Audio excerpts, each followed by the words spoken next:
stars in boxing today. One of the purest punches, King Ryan Garcia. I don't know how long you guys think it takes to make a post, but in my reality, it takes 10 seconds. I mean, if they're that dumb, like, I can't help you. You're gonna get it, I was just kidding. I'm gonna just like leave it up for your interpretation.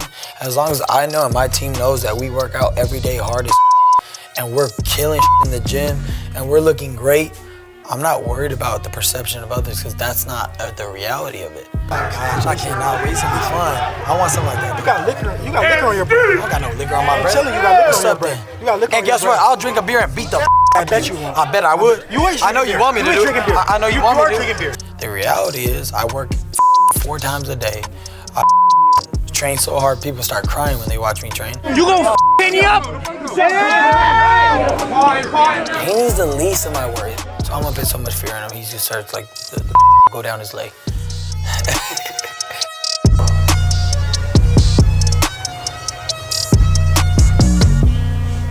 So Ryan, this feels like it's been a long time coming between you and Devin Haney. Does it feel that way to you? Honestly, I mean, when you look back at life, like things feel like they come like this, you know. Before you knew, I was fighting him at 9 years old, 10 years old, and now we're both in our 20s and we're ready to throw down. So to me, it feels like this, but obviously it's been a long time. Those first fights when you were 9 or 10 years old, what do you remember about them? That he was just like a kid trying to, you know, get into the sport. Like, he wasn't known at all. He just came in out of nowhere and like started boxing and everybody was beating him. So when I first fought him, I was like, okay, another kid, like he sucks, bye. Like I beat him very easy the first time.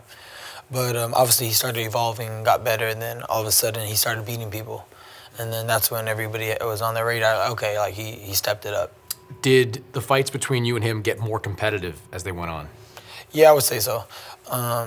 When I'm locked in, obviously I hurt him every time. You know, there's times where I didn't lock in and he ended up beating me on points, but it was very mediocre wins, nothing that stands out. When I beat him, people were talking about it even after that.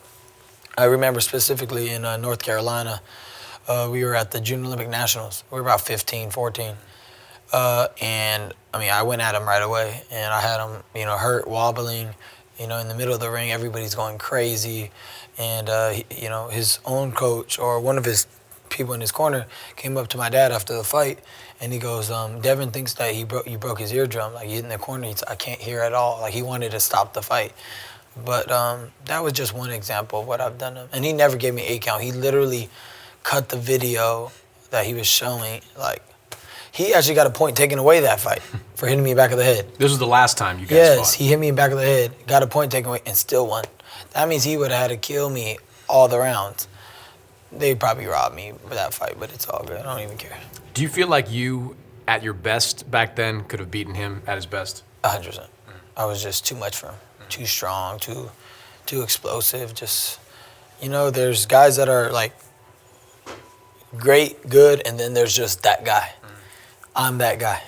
So, you know, when I fight, it's not mid. You know, when he fights, it's mid. Like, great, Devin Haney. Devin Haney is like, great, he's boxing like Devin Haney, the boxer. It's like when I fight, it's like, fuck, this is a Ryan Garcia fight. Like, this is a show. There's a different energy. We're not the same. I'm about to show you when it comes to fight night. You guys fought your last amateur fight towards the end of your amateur careers. Do you remember thinking at all back then, like, I'm going to see this guy down the line? I'm going to see this guy when we turn pro? I mean, it always kind of looked like that, especially when he first went pro. I was like, oh, what the heck? He went pro quick. And then it so worked out for me, too. I mean, I made the USA team. I was going to traveling with the national team, but something in me said, nah, let's go that route. You know, I'll admit he kind of set the trend on going pro early and fighting in Mexico and doing that. I just did it 10 times better. You know, he had his Instagram going and YouTube. I started doing it, and I'm just better at it. Everything he does, I'm just better at. So that's kind of how it started. And then, yeah, I went and blew up first in the pros. And I started, you know, making my own way. Last December, after Devin beat Regis Prograis, you pretty quickly hopped on social media after that and said, I'm ready to fight Devin Haney. Was there something you saw in that fight, or was it a certain level that Devin got to that got you as interested in that? I think more so instinct. You know, I always let God lead me in everything, so it felt like it was time. I'm also in the best place I've been in for a long time. It carried over from Duarte, and it just got even better. So this is the time. I feel like I'm stepping right into my prime, and I feel like in my heart I'm the face of boxing. And I say that because of my upside and how I could, you know, make anything have a high reach. You know, people don't even just talk about my boxing, they talk about my life. If I walk wrong and they record it, I'm gonna go viral for some reason. So I think I'm just that guy now. All right, whoever's in the store, y'all all get free shoes. No way! You know, I touch places that Canelo can't touch, and I touch places that no fighter right now can touch, just me. I'm a marketing machine, and I have the will to be the best at everything I do. I don't leave any stone unturned. So yeah, I feel, will this fight solidify me as a world champion? Yes. Do I need that? Yes. Am I gonna do it? Yes. That's just a bonus. But also it signifies like he is the face of boxing. Ryan was always the one to do it. That's great. You look back at your fight in December against Oscar Duarte. What letter grade would you give that performance? I'll give myself an A-. Only part I messed up was staying in the pocket maybe a little too long.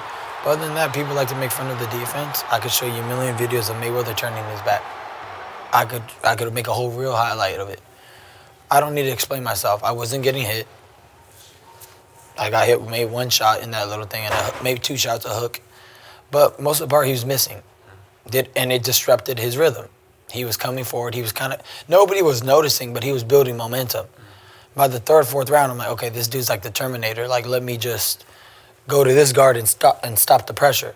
Let's stop the bleeding before it gets crazy. So I did that. And then when I was done deflating the tire, I started moving again. And then, because of all those punches I hit him with, he started getting delirious, and then he threw a punch and got caught. I know what I'm doing. You don't. Duarte's legs have betrayed him. His foundation is gone, and that's a knockdown. Your first fight with Derek James, that fight. How did you feel that partnership went? Amazing. You know, me and Derek have, we just have a real cool thing going on. And we get each other. I respect him. You know, he's a coach, he's a philosopher, he's like a father. He's everything. So he's really, really great asset. When you're facing someone like Devin Haney, having watched him against Lomachenko, watching him against Regis Prograis, how complicated a fight do you think this is going to be? Not at all. Not complicated. I've been boxing my whole life. There's nothing that I'm gonna see that I've not seen before. So it's not gonna be complicated. It's just, I gotta execute. You can't have no mercy on Devin. That's the problem Lomachenko had. Regis is just not a good fighter. You know, he's still an amateur, in my opinion. You know, the way he fights, you know, he started late. It's showing that you started late. You're not that guy. So I would knock him out within 3 rounds. Sleep. It would be very bad for Regis. But let's not get into that. But I would knock you out. I would do it for fun, you know. Like a little, oh, But Devin's gonna get badly hurt. That's why there's not gonna be a rematch. There's no rematch clause. Like Rocky Balboa, there's no rematch. There's not gonna be no rematch. You know, when you two guys got in the ring together after your win in Anaheim 4 years ago. You gotta beat me to become champ. Right? You gotta beat me to become champ. I'll get to you. I'll get to you. Let's make it happen. I'll get to you. Let's get that going. Let's go. I'm turned up. I'm turned up. There was some trash talk there, but you seemed friendly in that moment. Has that changed? Oh yeah, there was a big shift. I just started seeing who they really are. You know, smile in your face, stab you in the back. They have different motives. I don't work that way. But can I sense it when it's going down? Yeah. I was on the phone with him. He was explaining what he wanted in this fight and how we could make it happen percentage-wise. He was being very nice, calling me bro, laughing. And I looked at my security, and I think I put it on mute or something. I said, something don't feel right. I don't know what it is. But I don't feel at peace. I don't understand this. And then it hit me. Oh, he's trying to make me lower my guard. So that's why I sent him that text message, basically saying we're not friends. Don't you lose sight of that. Like, there's not gonna be mercy. I don't give a like, I'm coming to knock you the out and leave with no crumbs. Like, you and your daddy. So I had to let him know, like, you're not my friend. Don't act like it. Let's not fake it. You're not my friend. You want to win, and that's it. So shut the up. and let's figure it out as men. But you're not my friend at all. Don't hit my phone no more. That's why that was the first thing I told him when we were face to face. Everything I told him on text, I said it to his face.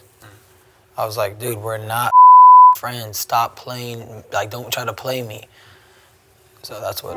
We can do it right now. Now what's up? Now what's up, motherfucker? When you faced against each other in Vegas, did that get maybe a little more personal than you thought it was going to get? Did that get more heated than you thought it was going to get? Well, I'll set the record straight. All we were going to do was face off at a specific spot.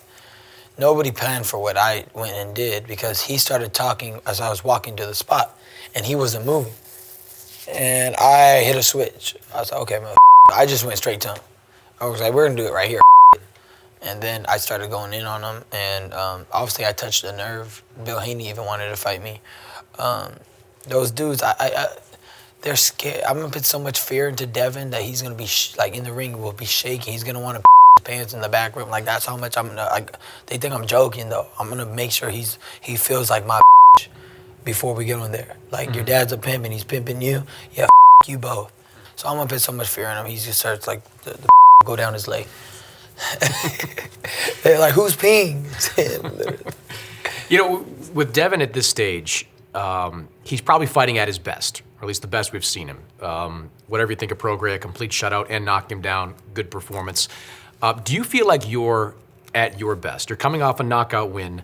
You're still, though, working with a new trainer. There's probably still an adjustment to that. Do you feel like you're at your best right now? Oh, yeah. I mean, my absolute best, and it's only getting better. The thing with me, the same time it would take somebody to get used to a new trainer, it doesn't work. Those rules don't apply to me because they just don't. No, we're perfectly fine. Everything is great. Like I said, Haney's the least of my worry. If I wasn't scared to fight Tank, why would I be worried about a guy that can't crack an egg? It's not going to hurt me to be in the ring with him. The worst thing you could do to me is jab me. Great. What are you going to do about me when that is real? Like, it's not like I'm throwing some pebbles, bro. I'm hitting you with some like, even if it don't hit you fully, you're going to be like, oh, I don't want to do that. I'm scared. Like, he's going to be worried when these are 8-ounce gloves. These are not the pillow 10-ounce gloves that we fought in. Like, this is some You thought I hit hard back then. Bro, you have a whole nother thing coming for you. And this is not just a fight for me. This is deeper. This is spiritual. This is deeper. I'm coming with a whole type of different energy and folk. Like, he's thinking it's a boxing match. I'm thinking literally life or death. Not for him, of course. But like to fight, you know, anything happen. I don't want that to happen. I want to go that on record, you know. But I'm coming with that type of aggression and fury. Like I'm coming, like that's intentional. Like it's just in me against him. I know you think and you believe the perception of you is different than the reality. You talk about the keyboard warriors out there that have been critical of you. Some might have said maybe he's not as focused as he should be because you're on social media a lot and you engage with a lot of fans. How would you respond to that? I don't know how long you guys think it takes to make a post, but in my reality, it takes 10 seconds.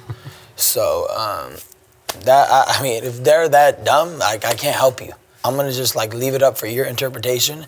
As long as I know and my team knows that we work out every day hard and we're killing in the gym and we're looking great, I'm not worried about the perception of others because that's not the reality of it. So you could call me the most, like that was a stupid quote by Chris Algieri, the most disciplined fighter versus the most undisciplined. Bro, you don't get here in this spot being undisciplined. Think with your brain.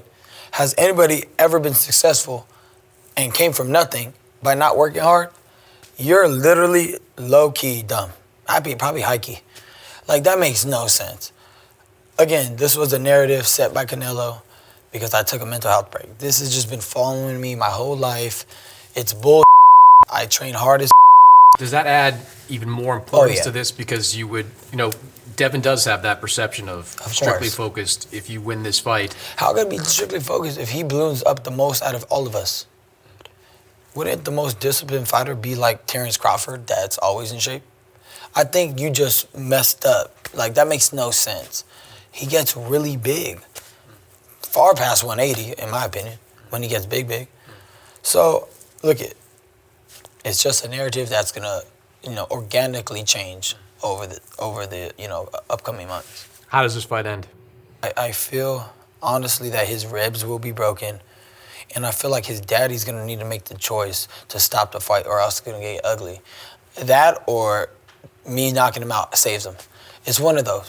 But it's going to be bad. It's like, I'm not, like, honestly, like, I don't want his closest people to be there, but if they want to be there, so be it. But it's not going to, I'm not coming to play. Like, it's not, they're smiling like it's another boxing match. I'm telling you, I'm not coming that way. Like, it's a whole different energy. It's not the same. Ryan Garcia, see you April 20th. Love.